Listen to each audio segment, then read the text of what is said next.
2차 전지 관련한 종목들, 대표적인 기업들 가운데 지금 코스피 시장에서는 포스코 홀딩스 0.76% 하락, 포스코 퓨처엠도 2%대 하락. 사실 그동안 좀 계속해서 스물스물 올라왔는데 오늘 전체적으로 조정받고 있고요. 에코프로 BM도 에코프로와 마찬가지로 3에서 4%대 하락. LNF의 주가도 4.89%, 가장 많이 빠지고 있습니다. 2차 전지주들이 이제 빠지는 거, 이제 밤사이에 테슬라의 주가가 큰 폭의 하락을 한 것에 영향이 있겠지만 사실 그동안의 움직임이 괜찮았거든요. 계속해서 회복하는 움직임들이 보였는데 이 배경 중에 하나가 이제 리튬 가격의 급반등 이야기가 나오는데 저희가 이제 오프닝에서도 그림을 함께 보여드렸죠. 한번 보실까요? 리튬 가격의 최근에 이런 급반등, 이제 중국 쪽에서의 생산을 좀 줄이는 이슈가 있더라고요. 네, 중국에서 아무래도 이 공급 과잉과 관련된 이슈가 있죠. 그래서 공급 과잉을 줄이려고 하는, 그래서 정부 쪽의 압박 자체가 공급을 줄이는 이슈로 가면서 가격이 이렇게 급등할 수 있는 여건이 만들어졌다 보니까 워낙 좋지 않았던 탄산 리튬 가격이 움직이면 당연히 이걸로 만드는 수산화 리튬 가격도 움직일 거고, 우리나라 종목들의 하락의 여러 가지 원인 중 하나가 전기차 탄력 둔화가 본질적 원인이지만 또 리튬 가격이 지속적으로 하락하면서 수익성이 떨어진다라는 것. 그다음에 이제 이게 정유와 마찬가지로 들고 있는 재고 자산의 가치가 떨어진다라고 하는 것이 가장 큰 원인이었기 때문에 반등 요인으로 일부 작용한 건 맞습니다. 근데 어쨌든 본질을 풀어야죠. 지금 현재 구간에서의 본질은 전기차의 성장 속도가 과연 유지될 수 있는가가 가장 핵심 포인트이기 때문에 이게 만약에 나타나지 않는다면 리튬 가격이 좀 올라가는 것만으로 과연 의미 있는 반등을 계속 이어갈 수 있을까라는 판단도 하셔야 될 것 같고요. 그다음에 지금 또 하나 판도가 달라지고 있는 게 LFP는 없어지고 NCM이 천하 통일할 거라고 믿었던 2차 전지 시장과는 달리 LFP가 생각보다 꽤 넓어지고 있고 오늘도 다른 언론사를 통해서 단독 기사로 나오고 있던데요.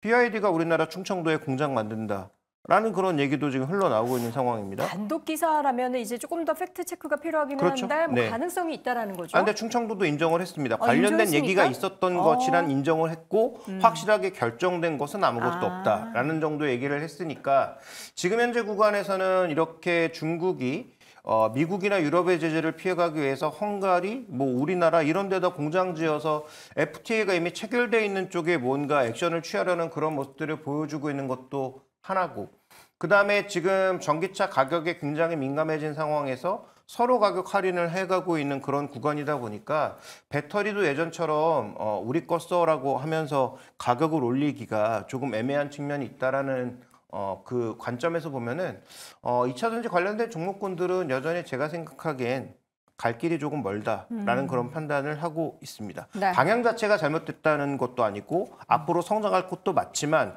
우리의 기대만큼 성장하기에는 갈 길이 멀다라는 얘기예요. 또 이렇게 얘기하면 또 2차 전지 나쁘게 얘기한다고 말씀하실까 봐 미리 언급드리는데 2차 전지 방향성 맞고요. 좋습니다. 다만 우리가 생각하는 기대만큼 가기에는 아직까지 걸림돌이 좀 있는 것 같다 정도로 말씀드리겠습니다. 변 교수님, 그러면 최근에 포스코 퓨처엠 이런 포스코 그룹주가 올랐던 거는 배경이 이거 리튬 가격의 반등인가요? 아니면 개별적으로 철강 쪽의 포스코 그룹주 이슈인 건가요? 뭐 때문에 오른 거예요? 어제의 경우를 좀 본다면 어제 포스코홀딩스가 좀 강했던 배경, 네. 여기는 리튬 가격에 대한 반등 이 부분도 영향은 있었다고 보고 있고, 다만 이 주가 2차 전지 섹터 안에서의 이 개별 주가 흐름들이 계속해서 좀 달라지고 있다는 점. 전액이 강했으면 전도체가 좀 강하고 그 이외에 실리콘 음극재 관련된 이슈. 오늘은 또 금양과 에코앤드림 그리고 SKC가 좀 상대적으로 좀 강한데 전고체 배터리 관련된 이슈, 그다음에 여기서 실리콘 음극재에 관련된 이 조기 양산화 관련된 이슈, 그리고 금양의 경우에는 오늘 469 배터리에 대한 이 개발 이슈, 이 부분들이 좀 수급을 좀 이끌고 있는 형국인데, 사실 리튬 가격의 어떤 이 반등이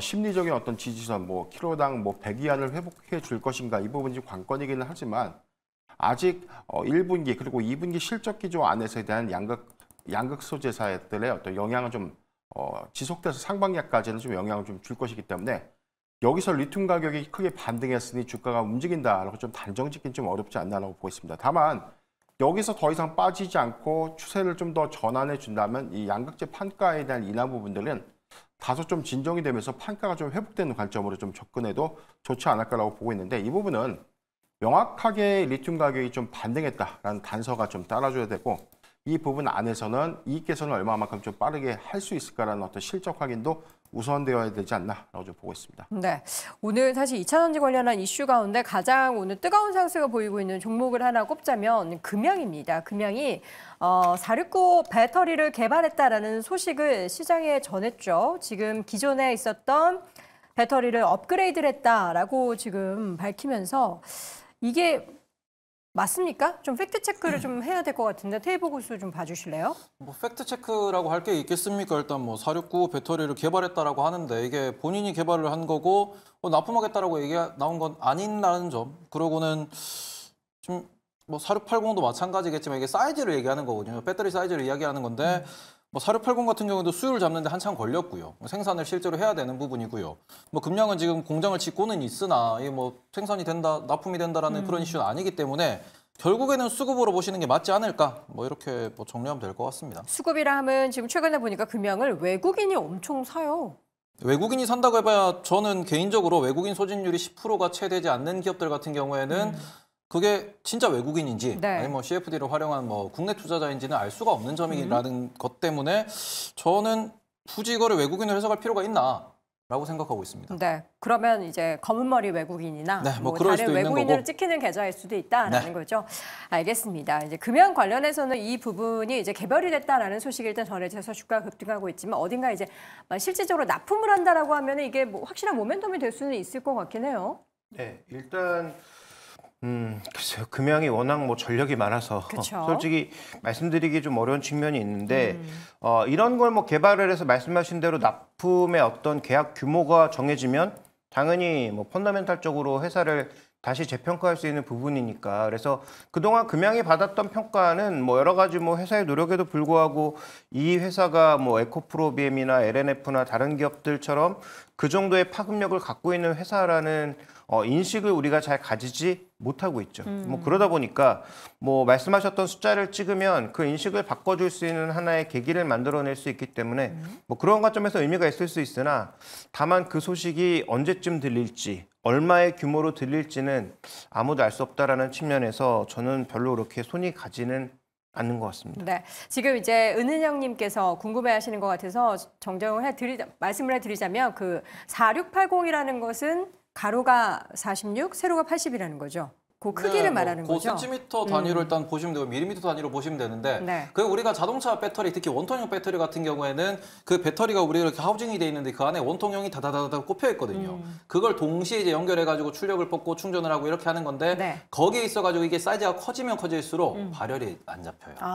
그리고는 효율, 수율 이런 것도 안 잡히기 때문에 네. 그 부분에 있어서 4680 같은 경우에도 개발하는데 한참 걸렸고 수율을 잡는데 한참 걸렸다는 이슈가 있는데 여기서 그거보다 더 개선된 제품을 만들었다라고 하는데 이게 과연 정말 생산섭비를 돌렸을 때 수율이 얼마나 나오는지도 핵심되는 포인트니까 이게 사이즈가 더 커졌다라고 해서 무조건 좋은 건 아니다.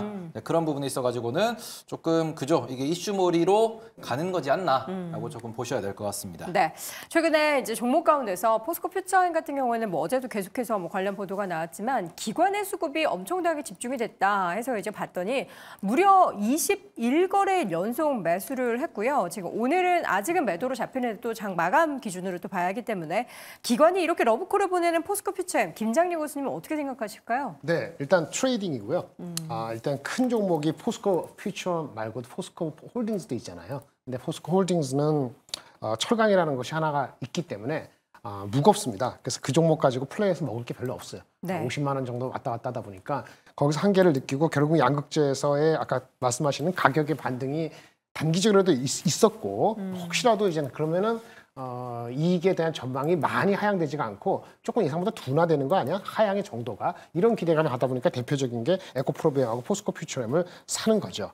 근데 근본적으로는 그 전기차 성장률에 대한 것에 대한 안도감 내지는 그것이 해결이 돼야 되는데 글쎄요 이번 주에 아마 미국에서의 그 전기차 성장률이 아마 나올 거예요. 근데 지금 1월 달에 15%였는데 2월 달이 과연 얼마나 올라왔을까라는 걱정이 가는 거죠. 근데 가격을 좀 낮추고 뭐 프로모션 했으면 조금 더 팔렸을까 싶어서 네. 2월 달에는 성장률이 그래도 한 25% 이상 나오지 않을까라는 기대감도 없지는 않았습니다. 근데 오늘 초친 거는 정작 중국에서의 이제 판매가 확 준 거잖아요. 그래서 이거를 만회할 정도로 미국이 성장률이 높았다고 하면은 어느 정도 오늘 빠진 거를 되돌릴 수 게 되고 그러면 아직은 그 트레이딩의 영역일 수도 있는데 한계가 있지 않을까. 양방으로 뭐 기관하고 외국인하고 진성 외국인을 같이 사야 되는데 그렇지 않으면 그냥 트레이딩 영역에 아직은 놓여 있다라고 저는 개인적으로 그렇게 보고 있습니다. 네, 자 그러면 탑픽을 좀 꼽아보도록 하죠. 어려운 탑픽 꼽기인 것 같습니다. 변 교수님. 네. 저는 에코프로비엠을 좀 보고 있는데 네. 이 리튬 가격에 관련된 어떤 연동성보다는 이 코스피 이전 상장에 관련된 이 수급 트레이딩 관점에서는 좀 유효하지 않을까라고 좀 보고 있습니다. 오늘 조정은 좀 받고는 있지만 네. 에코프로비엠이 지금 3월에 의안 상정을 최종적으로 좀 무난하게 좀 통과할 것이다라고 좀 보여지고 있고 상반기 안에 이 계획되는 어떤 일정들이 좀 더 수급이 된다면 확정이 좀 된다면 네. LNF의 사례가 좀 있었습니다. 여기 관련된 수급 주식, 수급의 어떤 반영 효과들을 우리가 좀 대입해 봤을 때 에코프로비엠은 오히려 이 수급에 의한 상승 탄력도가 좀 더 커지지 않을까라고 좀 보고 있기 때문에 조정시 매수는 좀 유효하지 않나라고 좀 보고 있습니다. 네, 알겠습니다. 자, 이렇게 해서 우리 관련한 내용들, 2차 전지 내용들 이야기를 해봤는데 항상 얘기할 때마다 아직은이라는 생각이 들면서 조금 아쉽습니다. 네 분의 의견 다시 한번 정리해드리겠습니다. 김장렬 고수, LS와 LS 일렉트릭에 대해서 주목해봐라. 또 의견을 남겨주셨고요. 김종일 고수는 2차 전지, 멀게 보면 좋지만 아직은 그 멀고도 험한 길이 놓여져 있다. 변영일 고수, 리튬 가격의 턴어라운드는 양극재 판가 회복에 대한 기대감을 가져볼 수 있다. 테이블 고수는 기술적 반등이다라고 의견을 남겼습니다. 네, 오늘 장탑5 마지막 1위 주제 확인해 보시죠.